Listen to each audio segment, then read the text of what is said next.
Hello, welcome to the show. जैसे कि आप सब जानते हैं कि जनरल इलेक्शंस का रिजल्ट ऑलरेडी आ चुका है।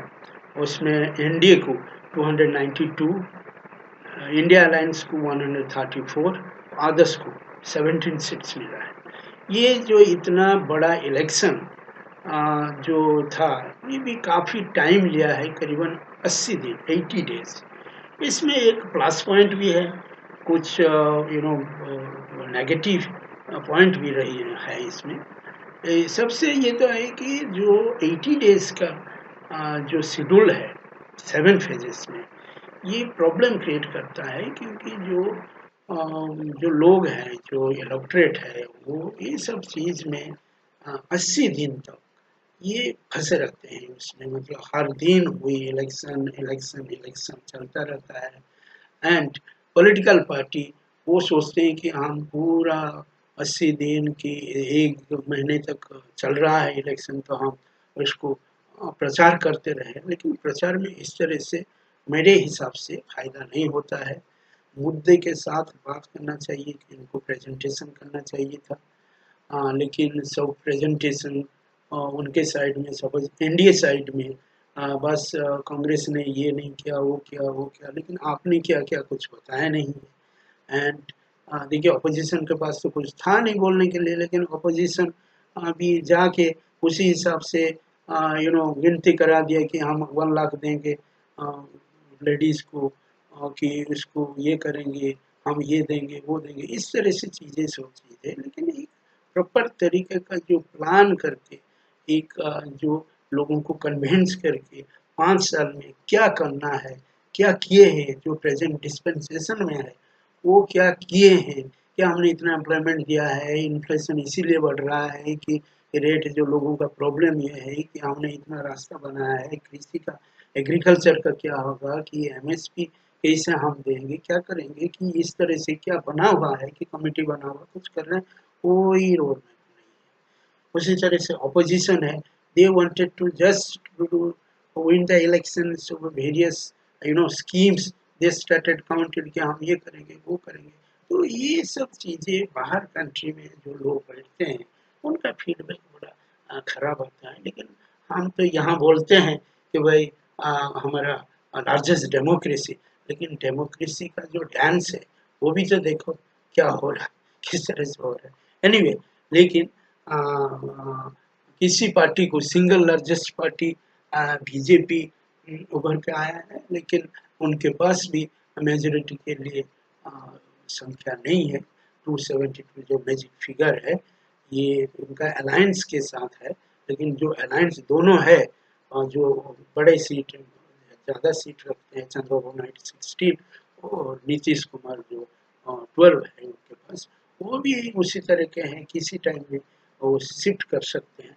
लेकिन फिलहाल आज शाम को जो उनका मीटिंग होगा 6 बजे से शुरू हो रहा है, ये उनके साथ डिस्कशन करेंगे। लेकिन मुझे कुछ ऐसे नहीं लग रहा है कि इमीडिएटली जो कुछ चैनल में जो बोल रहे हैं, न्यूज़ चैनल में, कि 8 तारीख में शपथ ग्रहण होगा, मुझे नहीं लग रहा है इतना जल्दी हो सकता है, कि थोड़ा टाइम लगेगा। क्योंकि ये जितने भी गठबंधन का, चाहे इस साइड हो और उस साइड हो, वो they will see the various angle of the making a ministries।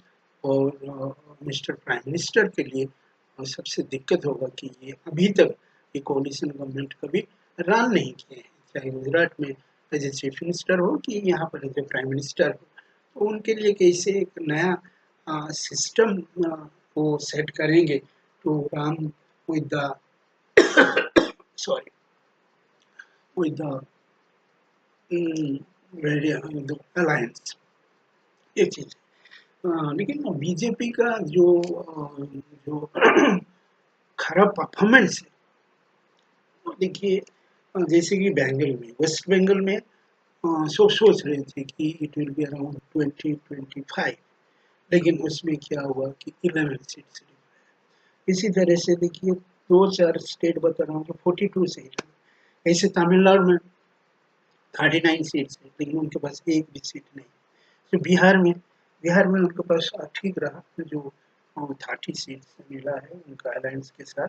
UP में दे कुडंट डू एनीथिंग, 36, जबकि अखिलेश के पास 37 और कांग्रेस मिलके 43 हो गया है। महाराष्ट्र ऐसे है, वहाँ पर भी इनको 18 मिला है, तो मतलब अलायंस के साथ 29 जो है वहाँ चला गया। तो ये चीजें ही, ये बड़ा बड़ा स्टेट में उनके पास इतना कुछ हाथ में नहीं गया है। As a result they they they remain I mean to at the 246, तो इतना ही उनके पास। अच्छा, कर ये है, दूसरे में ये है कि जो जो एग्जिट पोल जो इलेक्शन के साथ जुड़ा हुआ है, जो एग्जिट पोल हुआ, इसमें एक क्या हुआ कि इतने गवर्नमेंट का फेवर में, प्रेजेंट डिस्पेंसेशन का फेवर में इतने सब एग्जिट पोल का जो नतीजा है, चाहे 7-8 एग्जिट पोल जो कंपनी है जो बनाते हैं, सब इनको 400, 350 से लेकर 400, 325, 28, 400 तक वो लेंगे। लेकिन एज ए रिजल्ट सेंसेक्स जो एक सुपरफिशियली बहुत हाई गया, और वेरी नेक्स्ट डे जो रिजल्ट आया आफ्टर 2 डेज, एक क्रैश हो गया। फर्स्ट को था एग्जिट पोल और फोर्थ को था काउंटिंग। वो फोर्थ का बिगिनिंग ओपनिंग में ही, मतलब within an hour it has come so down, that is a loss of crores of money. तो ये सब चीजें एग्जिट पोल जो है इस तरह से नहीं करना चाहिए। I don't think they are going to the field properly, और they are following the proper procedure of doing the exit poll. और ऐसे मैं जितना जानता हूँ कॉन्स्टिट्यूशनली कि आपका उस तरह से मैंडेट नहीं है कि भाई आप एग्जिट पोल दिखाते रहिए किसी कुछ भी मर्जी, एग्जिट पोल तो होना ही नहीं चाहिए। So this is the scenario present. लेकिन चंद्रबाबू नायडू और नीतीश कुमार ये क्या करेंगे, नोबडी नोज इट। लेकिन जो भी है, there will be a great change in the you know running the government, and democracy जो है इंडिया का, वो एक बहुत स्ट्रॉन्ग डेमोक्रेसी है।